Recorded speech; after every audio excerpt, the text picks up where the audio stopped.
Weekly market update. Freight volumes move the opposite direction of the clocks. In our headlines, a Grimaldi ship sinks in the Bay of Biscay.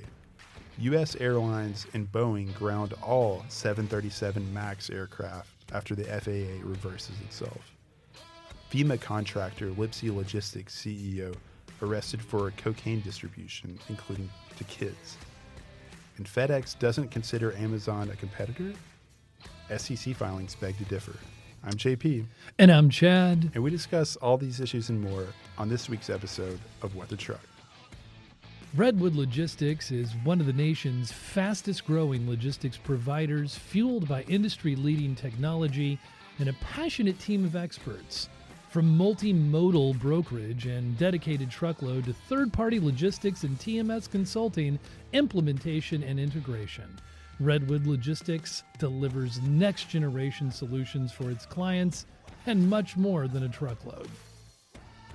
And we are visited special guest in studio today, Ellis Smith, General Manager of Content. Greetings and good afternoon, good morning, depending on where you are. Great to have you on, man. It only took 59 episodes. See ya in a couple more. And JP, what did you just crack open, man? It's my go-to. It's my comfort beer. Thanks for stopping by and grabbing it today, Chad. It's a 16-ounce Bell's Two Hearted Ale. Good times, man. Well, no problem. I know what you love. Ellis and I are hitting on the same thing. Ellis, you want to tell us about the Igneous IPA? This is a delicious Hutton and Smith. That's a local Chattanooga area brewing company. Igneous IPA. Their dry-hopped India Pale Ale will blast you with a powerful flavor of citrus and pine. Get it? Blast? Because Yes. igneous, like volcanic eruption? It's a little play Way on to words read right there, from the label there. for you literary types who also enjoy a cold one. Speaking of blasting, I do think some of our headlines have a theme of tragedy. But we'll get to those in a minute. Why don't we hit on the weekly market update? I don't know how long we have to dive into this because we've been covering it pretty closely day by day and week by week. It seems that, well, the hook here from Sultan of Sonar, Zach Strickland, seems to be that while we have sprung forward, the patterns of volumes have not been following a spring uptick. They've been almost following a slight downturn of about A fallback. of about 3%. But rates seem to be remaining more or less the same, under 7%, which is a historic low. We've only got a little over a year of data. But that's as low as it's been. Right. Those are some of the situations. Do you know anything about the LA ports and what's happening there? I mean, yeah, they're blanking sailings, so they're canceling ship. They're basically saying like, okay, like the freight that was going to go on this ship this week is going on. The same. Basically, we're moving in next week. We're canceling a sailing. They're taking capacity off the services. So, it's volume is down year over year. Talking to the market the subject matter experts, the market experts this week, it was pretty interesting to see places in the country where capacity still is tight, and a lot of it is kind of normal. But basically, like reefers in the Midwest just stay tight. I think Dean Croak, our chief insight officer, did a really good job writing in the Daily Watch email on Thursday about how like the center of meat packing and production has always been in the Midwest, like meat processing, whether it's cattle, whether it's whatever. Well, speaking of the Midwest, and when they're shipping this stuff on refrigerated trucks, yes, reefers getting tight. Even in like Omaha, Nebraska, for example, which they had like the biggest like meat market in the world for a really long time. Tender rejections for refrigerated trucks average like 50% over a course of a year. Yeah, because it's like reefers is all they need. It's hard to find reefer sometime because, it's all they want in the Midwest. All they want is reefer, and you can only say yes half the time because the supply is difficult to achieve. Yeah. There's a reefer drought. That's correct. Well, while the LA port hasn't completely deteriorated, it's slowed over the course of the week. Now, are we talking about ships coming in? I'm assuming, or are we talking about because there's still the last time I checked a huge backlog of containers that they haven't been able to get out of there yet. Yeah, there's the an intermodal chassis shortage, which is apparently more real than. Are we talking about drayage? Than imagined. Yeah, exactly. So that's causing containers not only to be filled up in the warehouses, but they're also actually piling up in the dock. Like the lanes that the trucks would drive down to pick up containers are blocked because there's containers stacked up to the moon. Yeah, and so that's kind of causing a pretty big problem. And then we saw for a while, and again, you guys may have discussed this previously, but I'm just trying to get a sense of what's changed. Yeah. Warehouses filling up across the West Coast all the way up into areas where normally they don't see this type of traffic this type of time of year, all the way to Chicago and beyond, trying to find a place to put all this stuff that got shipped in maybe because of tariffs or to avoid tariffs or just because, whatever the case may have been. Certainly. Are we still seeing that? Are we still seeing the warehouse capacity crunch? I don't know the extent to which. In fact, I think that maybe it's leveled off a little bit just because of the passing of the Chinese New Year. But I guess where it has picked up, regardless of the exact why, this week is the Joliet, Chicago, near Chicago market. It's picked up 6.1%, and it represents what's picked up 6. The outbound volume. Oh, okay. Index. That makes sense. And it represents 4.6 of our total market. It's a very large market, key market area. And a Chicago broker told me that intermodal in Chicago is very clogged, and that was causing a lot of shipments to be taken off the rail and sent to truckload carriers. So, so that may play into your very question. So it truly is connected. Another area, and again, I don't know how much the hip bone's connected to the leg bone here, but the Pacific Northwest has been puzzling some analysts as to why it has been so strong throughout most of the year. In fact, it's averaging 11% higher volumes than it normally does year over year. And 48% higher than last year, which is kind of crazy. Yeah, that's really interesting. We will need to look at the Seattle-Tacoma port volumes to see if things are being moved through there because of the problems in Southern California. That's really the only thing I can think of. I mean, I don't. Again, I think we have to look. Does anybody have an estimate on? As you noted, things are piled up. Trucks can't even get in and out of these ports yet.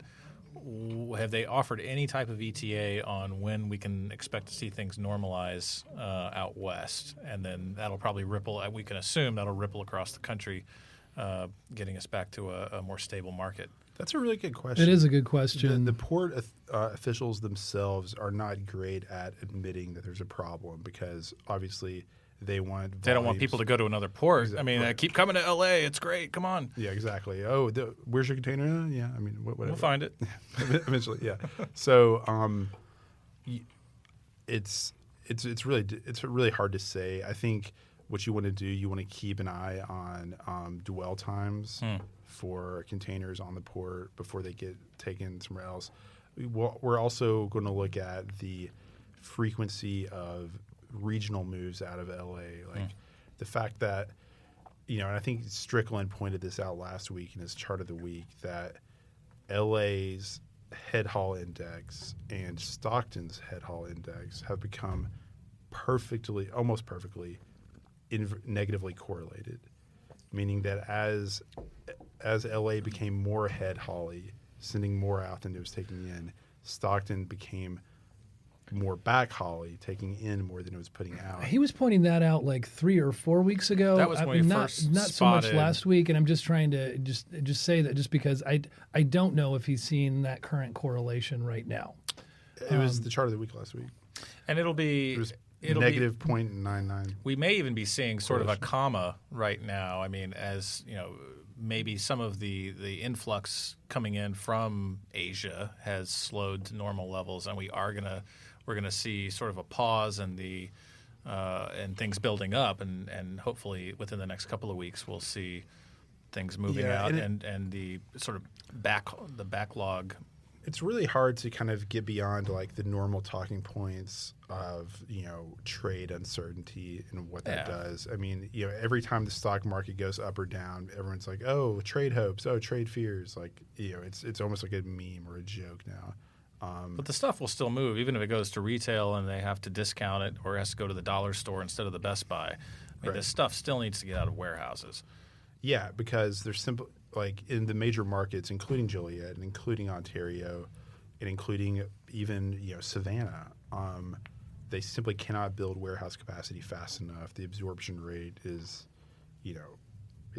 essentially, even as they add like 1 million square feet a year, the vacancy rate keeps going down. They can't build that back up. It seems like, much like last year, I mean, these are completely different years, but last year for the first half of the year, there was this talking point of the capacity crunch.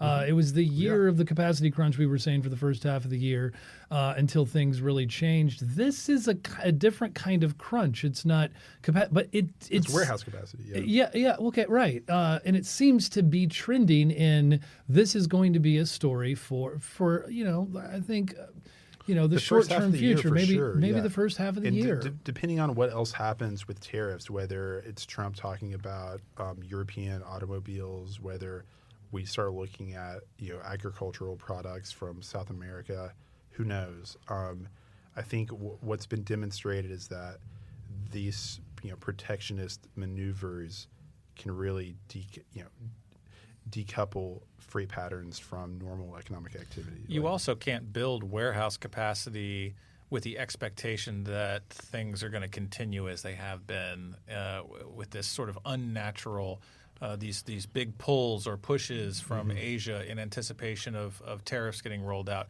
You can't double your warehouse capacity, do a huge CapEx spend, because eventually it's going to get sorted out and the American consumer is going to consume the same amount. Right. I like that you point that out. It's kind of what we're seeing to some extent with the freight market right now. Like exactly. did they, a lot of the smaller to mid-sized carriers purchased lots of extra capacity. As if it was going to be July forever. Right. July of 2018 forever. And then September happened. Right. Right. And its freights have been relatively down more or less since then. I think that's a good overall playbook. What I'm excited to talk about is what our headlines. We've got a sinking ship, a crashed plane, another whole company that may be up in flames due to some irresponsible behavior, alleged, and denial. So these are some fantastic headlines. A fiery week in freight. You must have been in a really dark place when you put today's agenda together. Well, part of it was my fault. I was looking at, and this is from my background. The darkness of Ellis. My background is a little bit in the consumer news, so newspapers, things like that. And if it bleeds, it leads. What we mean by that is people are going to click. They say, "Oh, well, you guys don't write enough positive news." Oh. But then if you do there's somebody who shoots a bunch of people, whatever, you put that story anywhere on your website and it just gets clicks. A ship, same thing in freight. A ship catches fire.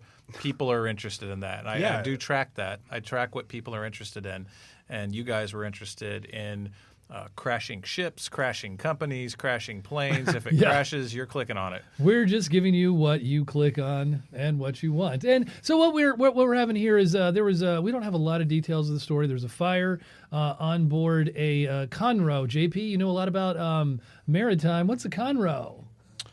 Conroe? I actually don't know what that means. I'm surprised. Container and roll-on, I'm sorry, you lose a point. Oh, I know what row-row is. Roll-on, roll-off. Row-row is what my 2-year-old says. Very close. Yeah. Thanks for playing. So is that for? Okay, it's okay that you missed something. You're still smart. Fortunately, everybody, what do you think? Okay, all 26 crew members and a passenger were rescued. Yay! So this is a good news story. But the fire broke out on March 10th on the open deck of the vessel where the container cargo is stowed. Now, This was on the Grimaldi, right? Did we mention that? Yes. So that's about all we know. Well, we that's all we know, but we can speculate. Yeah, the best, so it's a Grimaldi ship, the Grand America, the Bay of Biscay, so off the coast of France in the Atlantic. I guess it was going from Africa to Europe. It's it's interesting how these maritime disasters happen. I mean, ships, which as Ellis pointed out earlier, typically surrounded by water. If everything's going correctly, they should be surrounded by water. Weird that they catch on fire. Weird that these fires can't be extinguished. You have literally an unlimited supply of water. But the water's undrinkable. Don't, so but there is that. But it still puts out fires. But it's not flammable. Oh, okay. The fire doesn't drink the water, but it does get quenched by it, one would think. So my question was, it's 2019. We have satellites in orbit. We've landed a man on the moon, 60 years ago. We can't have little pipes running up on ships from the ocean itself. A little pump. We haven't invented a pump strong enough to pump the seawater up into the vessel to spray onto it in case of fire. There's some fires that don't get put out as easily as others, I suppose, sort of like grease fire. Maybe it was a grease fire. Or an electrical fire. It's a grease fire. There's a container full of they grease. They were cooking. Maybe their bacon was getting a little out of hand. Yeah, the speculation, getting into the speculation aspect it wasn't of the this, hash browns. and so disregard this. So there's no fact to this part of the conversation, but had a conversation with a colleague very familiar with shipping, and batteries frequently a cause of if they're improperly stored, not stored at the correct temperatures, or they're not packed correctly, they're not properly, they need to be kept at certain temperatures. We just want to blame batteries for everything. They can, they can cause things like this, and they are known to. And I think another point to mention when you talk about them being incorrectly stored or packaged or whatever, exposed to temperatures outside of their sort of what they can tolerate, it's not necessarily Grimaldi's fault, not necessarily the steamship line's fault. What often happens, and this I believe was what happened with the Maersk Honem fire last year, is that shippers who have freight to move will deliberately mislabel hazmat or volatile shipments in order to get lower rates on Some extra cost associated with handling that hazardous cargo. What could help solve that problem? It's something that is immutable. It's decentralized. Is it a ledger? It is a ledger. Is it distributed? It should be if it's blockchain. Blockchain could help, seriously. Blockchain could help with the transparency. And, we released a story this week as well about Bumblebee Foods tracking their seafood to, help the... Is it being kept at the correct temperature? Because nobody wants bad shrimp that's gotten a little too warm during the shipping process. We want the tuna sourced the way we want. Well, can we have our batteries packed safely? And can we put a tracking device or require that will track the temperature of that container inside the batteries that can explain what's in there? So perhaps they could pack it in such a way when they're loading the ship that it's in a safe place. But maybe if you did have firefighting material, it could be near that in an emergency. Is this too much to ask? But then again, to JP's point, would that raise the cost? Well, but also, blockchain is great for like auditing a record and being like, oh no, it really wasn't me that raised that melted the frozen shrimp. It was this other person. But when you have someone, is it great for that? I'm not so sure. That's the only thing I use blockchain for is my shrimp temperature. That's getting that sushi grade tuna every time. That's why I own so many Bitcoin. No, but like when you have and again, this is hypothetical. We don't know what happened with this Grimaldi ship. We don't know what kind of cargo caught on fire. But if it's in this scenario, someone is deliberately entering deceitful data in order to gain some kind of price for some kind of commercial reason, Then does blockchain? I mean, if you just say Is these blockchain aren't smart enough to if point you out enter lies? into the blockchain, okay, here's my shipment of T-shirts, and it's really like lithium-ion batteries. Like, how does blockchain help? That is one of the aspects of the immutable part that, it's like just because it's immutable doesn't mean that people can't fake it in the first place. And then it's still, like, you can't update that record. That's so, a good point. yes, corrupt. So it would have to be corruption tied can still happen. it'd have to be tied very closely into the shipper's ERP system so that they couldn't, just like slap a different label on it at the Well, I end. appreciate that point. You just undermined the solution of blockchain there. Well, let me throw a possible solution to his undermining of the solution. One of the better products that I've seen, well, I don't want to name who they are, but that you can, when goods are shipped, they change hands many times. They go from a boat to a port, a drayage facility. They go to a warehouse and they go to another place. And each time those goods are moved, somebody runs into them with a forklift, or you got people picking them up, or they're in a warehouse and somebody drops something on them. They can be damaged. And so the idea of how do you prove, just like who melted my shrimp, how do you prove who damaged my stuff? Did it happen on the boat? Did it happen in the? Right. And so you can actually take photos. And one of the reasons this product seemed like a good idea to me is because when you take a photo, your phone can report back where you are geographically. There's a GPS. There's a timestamp on there that you can pull from your cellular time. So you're saying and you can tell who took that photo, when they took it, where they took it, the sort of identification number of that phone.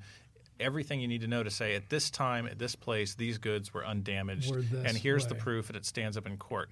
And so if you could bring something like that to what's in my crate, what's in my container. Surely that could be a part, an appendage of the blockchain system. Because Maersk doesn't, for example, Maersk isn't involved in this, but they don't know themselves. They don't verify themselves what is in these containers. Maersk isn't They self-aware. say, if you tell me that's good enough, and I'll ship it for you at whatever price. If something happens and we find out it's your fault, then other things might happen. But like, it's not like they visually inspect the contents of the 4 million container boxes they have. That would be ludicrous. Right. But if the customer was required to submit, here's the photo. Ooh. And, Yeah. No, that's what I'm Good saying. point. All the way around. Well, solve the world's problems. Done. No more ship fires. Look Fixed. at how we did that on a scant details of of a report. We did just solve a lot right there. No, seriously, I feel like we're applying some of our. It's kind of crazy how often ships catch on fire, though. Crazy, man. And how often do Boeing 737 MAX aircrafts crash? Well, the issue there. Pretty often. Well, the issue once there every is 5 months, apparently. Man versus machine, and I don't want to make light of this because a lot of people did perish in two separate crashes. But essentially, you've got a computer that Boeing has put together that runs off a single sensor, and as long as that sensor is giving the correct information, it prevents the aircraft from stalling during takeoff and landing maneuvers. Okay. If that sensor is reporting incorrect data, it might say, oh, you're stalling, meaning that the plane's not going fast enough to generate lift and stay in the air. And so it will point the nose down in an effort to gain airspeed, thereby increasing the airflow over the wings and gaining lift. Unfortunately, if you're not, in fact, in a stall and the computer thinks that you are and it's pointing the nose of the plane down, no matter how hard you try, you're going to end up crashing into the ground, which maybe that's what a lot of people think is what happened to the 737. If you look at the vertical speed charts of both of the planes that crashed, they're really similar. And you can see where the computer is driving the plane down toward the ground, and the pilots are managing to pull it back up. It goes back down, and it's almost like the exact same like time scale as well. Like if you look at those two charts on top of each other, it's really freaky.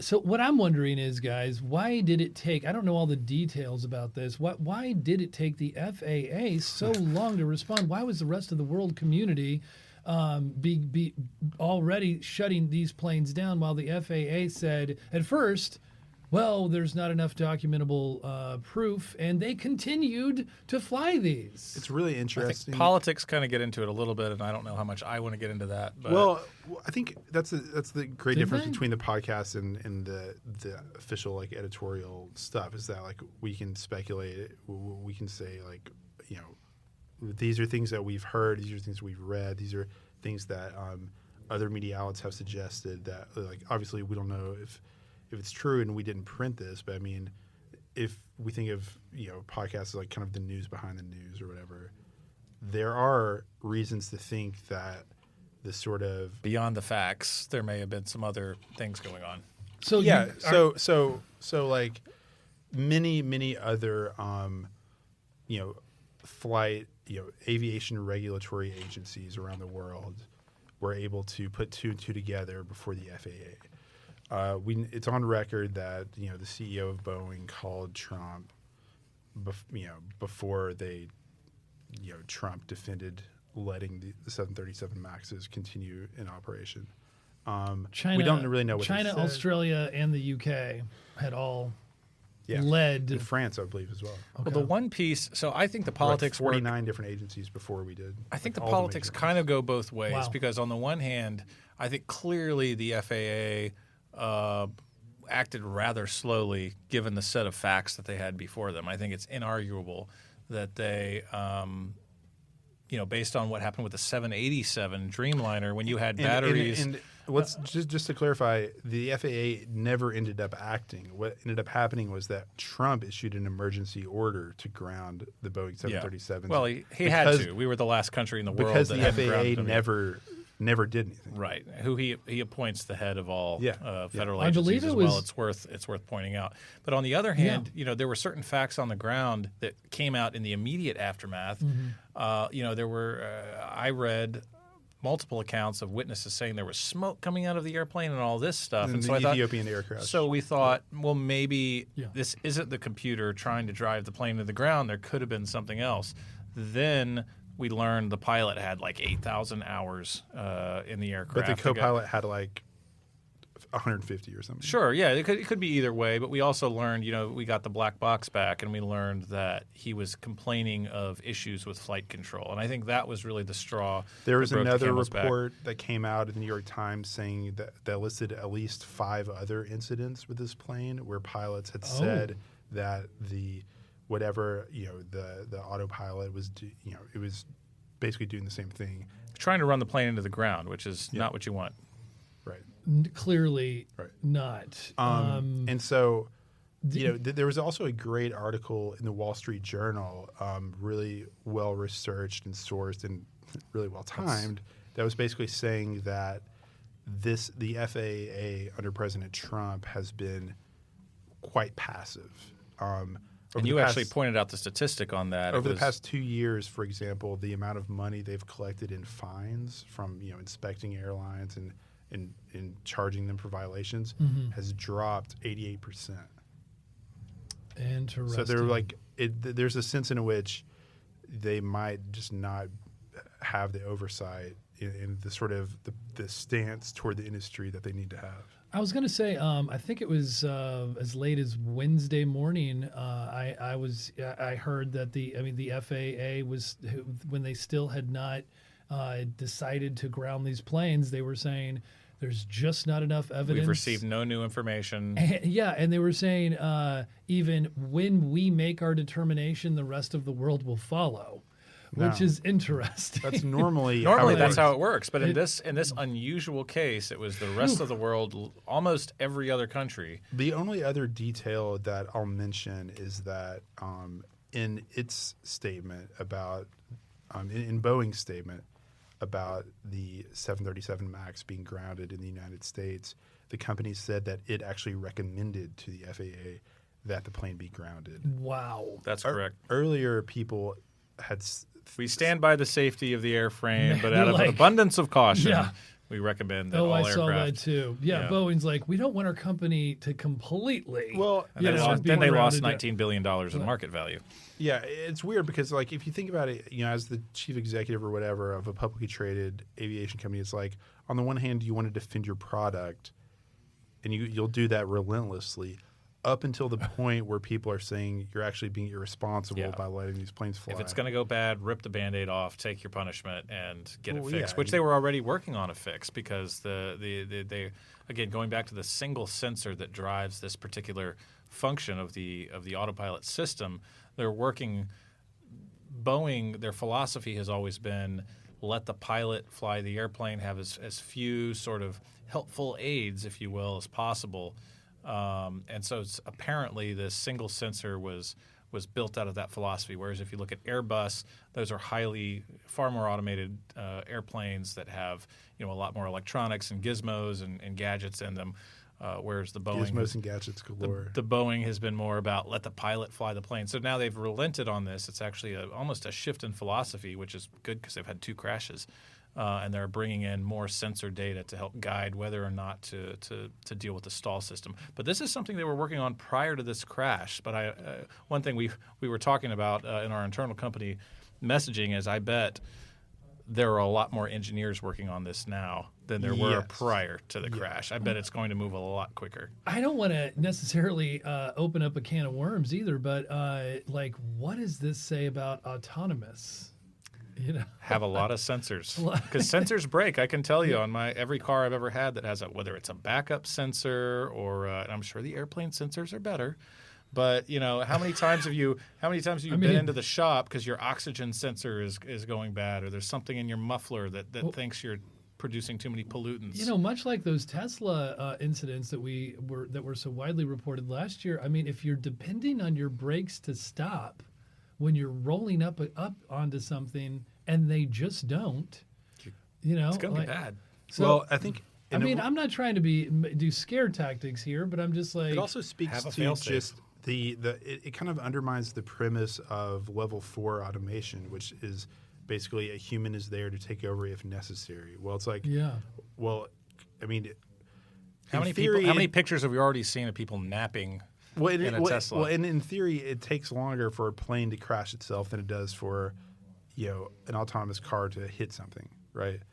And so, the question is, will humans actually have time to intervene and take over and assume They have control the of the car? authority to intervene. Apparently, sure, these guys were talking on the radio. They were trying to fight the controls. The plane was fighting back. That's What do I do when I decide that the computer is wrong and trying to kill me, and I'm ready to regain control of the aircraft, That's car, crazy whatever? That you wouldn't be able to do that. Turn it off. Yeah, that's just disturbing. A little turbulence freaks me out on a plane. I can only imagine. Don't fly into Chicago then. I can't. I'm getting a little more used to it. I've gone through a lot of chop of late. Somebody else who is going through a lot of chop. Is that what they're calling it now? Lipsey Logistics. It's snowing in Colorado. This whiteout conditions. I don't know how much of a laughing matter this is. John Paul Hampstead reporting on this. Yeah. Do you want to give us an overview? What's the story here? Why is it so outrageous? What's the fallout? So this concerns the leadership of Lipsey Logistics, a Chattanooga-based, company that creates water and ice, but also has a trucking fleet and also a very large brokerage operation. That the way that this company sort of works is that they provide water and ice. But they're based out of Colorado as well, right? Chattanooga-based, but they're not based out of Colorado. He just lived there. Yeah. Okay. Let me get to that. So the way that this company works together is that they have ice and water and trucks and brokerage, and they have these large government contracts to use these various services and goods for disaster relief. With FEMA primarily. FEMA, and many state agencies as well. And like I said, based in Chattanooga, this story happened in Colorado. Joseph Lipsey III is the CEO of Lipsey Logistics, Lipsey Trucking, Lipsey Water, Lipsey Ice. It concerns him, his wife, and his son, Joseph Lipsey IV, who is 19, 19-year-old senior at Aspen High School in Aspen, Colorado. Basically, this week, all 3 members of the family were arrested for essentially hosting this sort of, depraved drug den in their home. inviting high school kids over to their house, passing them platefuls of cocaine and pills and codeine syrup. Now, can I jump in here with a question? Or Yeah, go ahead. where are you getting the platefuls of cocaine from? Platefuls. That's a colorful anecdote. So this comes from Really the is. Snapchat videos that some of these high schoolers were uploading. It comes from also the affidavits from the police and the police reports. So they have actual video Yeah. of this trucking executive who works with the federal government on disaster relief for folks in affected areas, handing out plates of cocaine to high school I students. actually have I know this is going to like date me, or make me seem like a laggard, but Snapchat, I thought that they were supposed to disappear after 30 They seconds or do, something. but You can take a screenshot. You can yeah. Okay. you can screen And record. it seems, I don't really Okay. know, but it seems like the police have been investigating this situation for a while.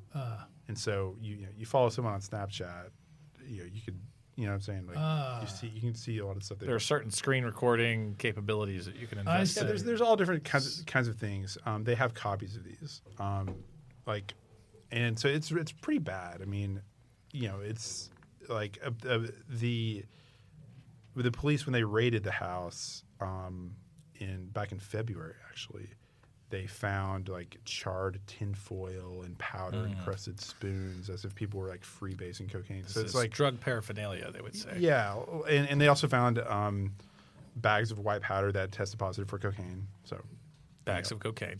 and pills and a lot of other stuff. So these were wild parties, apparently, allegedly, and according to police and all the other provisos and that so you need. the CEO of this company was, the most serious charge against him is distribution of cocaine to a minor, which is in the most serious class of drug felonies there are under Colorado That's state law. decades in prison, correct? Mandatory sentence of 8 to 32 years. Yeah.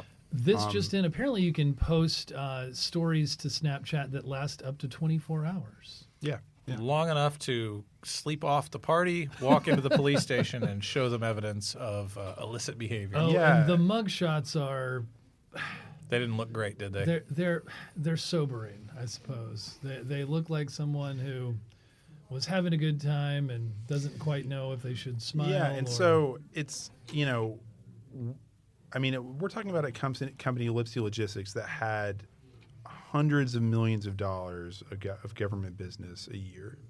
And that had won that business very competitively. I mean, had defeated other companies who won it. It's a very lucrative working for the government can be. Right, and they were also investigated Yes. for ripping off the government, for not paying Sometimes too lucrative. carriers. Without really getting into it, they don't. The leadership of the company doesn't have, a squeaky clean reputation in freight. I think that's fair to say. And now this is confirmation of that. I don't think, I don't really know. I would assume the government isn't allowed to do business. Well, this is our question. This is sort of our follow-up is if you are convicted of, one of the highest, most serious felonies that a state has to offer and could be spending up to 32 years in federal prison or state prison, is that still somebody that FEMA would do business with? And to what degree would they not want to do business with you? Will they be canceling the contract immediately? Will it go back out to bid at the end of the contract and other people have the opportunity to win that? Will they fulfill the current year's contract Yeah. and then not renew? Or will they still have the opportunity to compete? I'm not a legal scholar. I don't know what the fine print says of FEMA's RFPs. If Lipsey, obviously Joseph Lipsey III is probably not going to be the CEO for that much longer. Doubtful. If they change the leadership, does that change anything? If his Would family, he still be the majority owner, though? right? Yeah, these are all really interesting questions. We're going to follow up on this to the extent that we learn more facts and have something new to bring to the story. But it's a sordid tale, and I don't know. It's interesting. It's a cautionary tale as well. I think it's for any sort of business leaders, anyone in the public eye. Like, anyone who thinks that their actions don't affect their employees or their coworkers or colleagues or family in this case. Yeah. Weird other kind of like subplot to this. The son, Joseph Lipsey IV, the 19-year-old, back in January was arrested on 2 counts of vehicular assault for driving his Tesla Model X off a cliff with like 4 other teenagers in it. Off a cliff? Yeah. He went off the road. Lord. Everyone went to the hospital, and he got charged. He was apparently driving so recklessly that they hired him, or they charged him for 2 counts of vehicular assault for injuring his own passengers. A cliff? I mean, not. An embankment or Are we talking like a Bonnie and Clyde? It was in Aspen, Thelma and Colorado. Louise, It was in excuse me. Aspen, Colorado. It's just like you to bring Tesla back into it with some negative media coverage. There's a really funny tweet by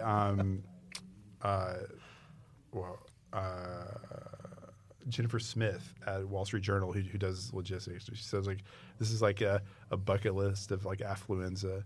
She was like driving a Tesla off a cliff, playfuls with cocaine. Right. Yeah. I think it's safe to say one way or another, if you are interested in getting some FEMA contract business, you may have an opportunity coming up here in the very near future. Yeah, because they were Way to bring it back. They were literally one of the premier disaster relief contractors in the country. So I mean, make sure you have enough truck capacity because the history is littered with the corpses of those who have thought that they could handle disaster relief and were unable to. I mean, you do have to deliver. It may be one day they need 0 truckloads, and the next day it's 600 truckloads of water, tents, whatever. It's too bad that some of the disaster relief that's been in great need is in Puerto Rico. And can't get a truck there. And you can't get a truck there, and you can't get a lot of vessels there either due to the what is the Jones Act. Thank you, Jones Act. And the massive amount of corruption. We're going to try to like weave this story of this one cokehead into like all of our different hobby horses. It's like the Tesla, supply the chain, Jones man. Act. It's the supply Disaster relief. chain. We don't have any facts to Everything's support the connected. idea that Elon Musk is doing cocaine, but he did stay up for a long time in that factory. I'm just saying. And he did sleeping smoke on the pot floor. on the Joe Rogan yeah, podcast. we saw that. So, and Which that's a we gateway love. drug, right? We love the Joe Rogan podcast. Yeah, absolutely. There is also this headline of denial. FedEx doesn't consider Amazon a competitor. Well, apparently the SEC filings beg to differ. No, but FedEx is so big, and they're like, no, we don't see little Amazon. Like they're so nice. I know. We pat them on the head. That's what They're cute with their 30 planes and That's right. That's what Fred Smith says in public, right? But some of their SEC filings tell a different story, right? Yes, according to Mark Solomon's reporting. What do you know about this, Ellis? I know that Mark Solomon is one of our best reporters, and especially on this end of things, right? All things LTL, all things markets. LTL, parcel, the Pentateuch of like wow.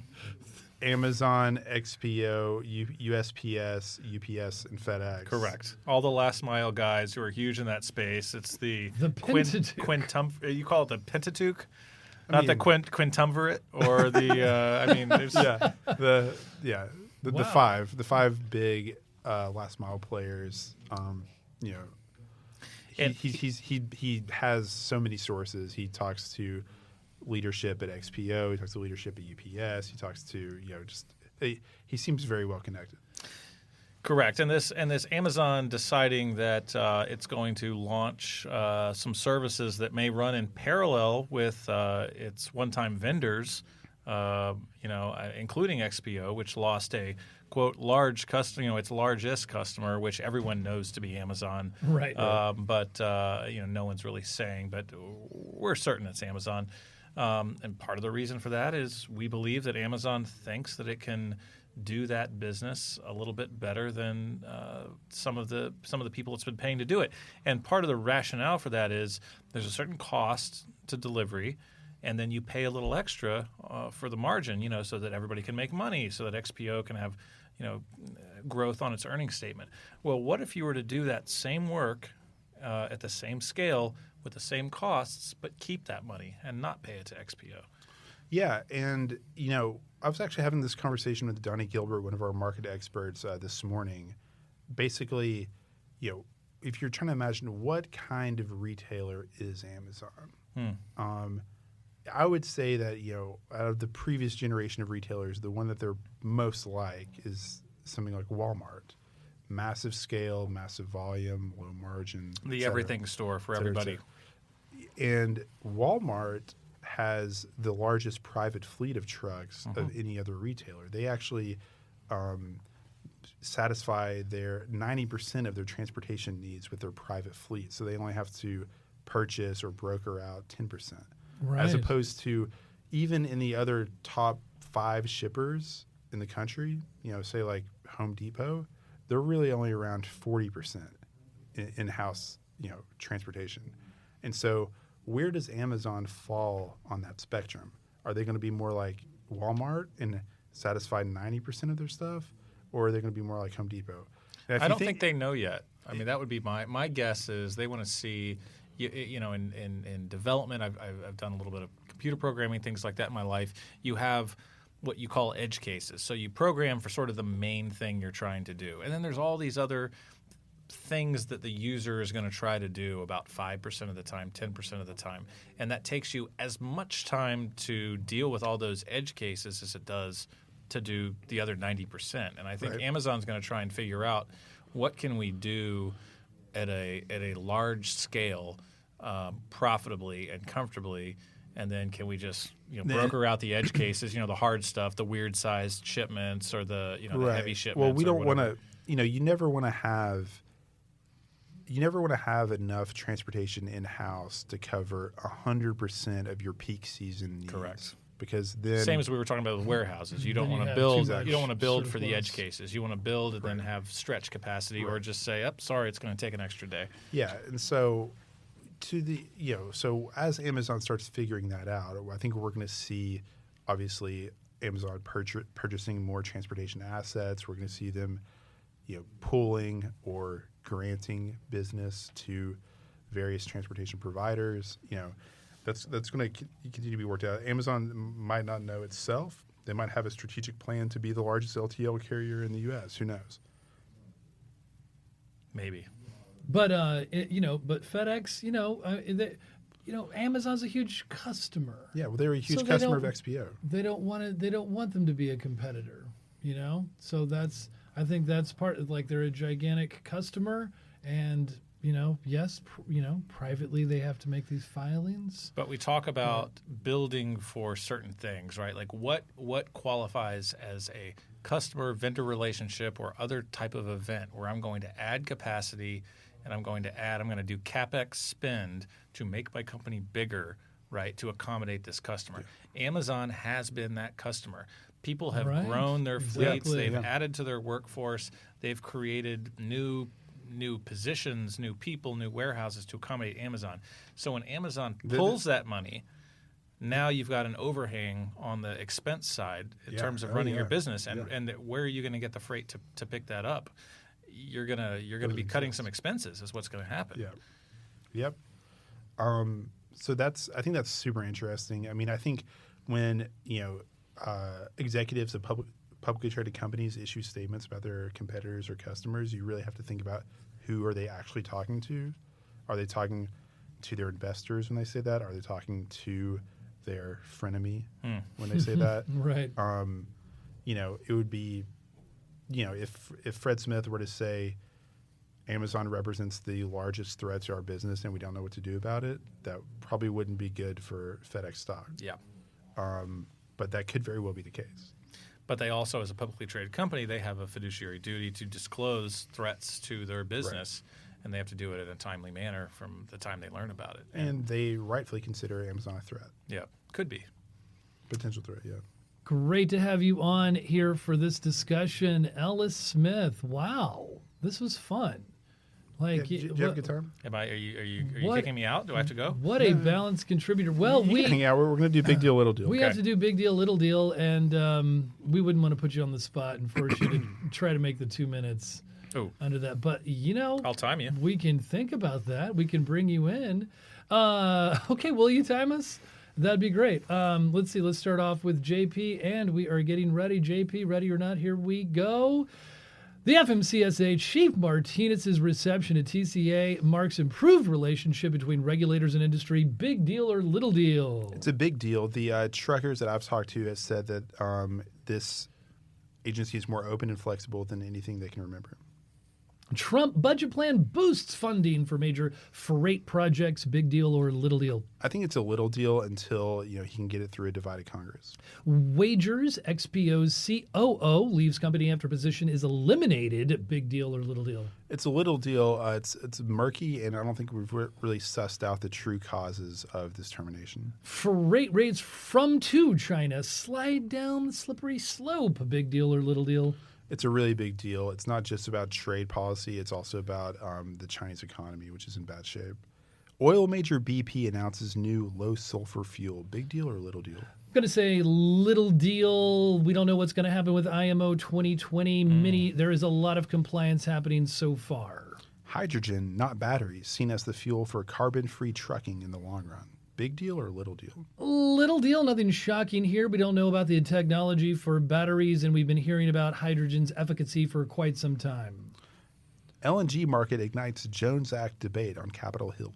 Big deal or little deal? I'm going to say big deal just because of the ambition of the proposal, it being a 10-year plan, and lots of people on both sides of the aisle are against it and for bringing down rates for Puerto Rico, Hawaii, and Alaska.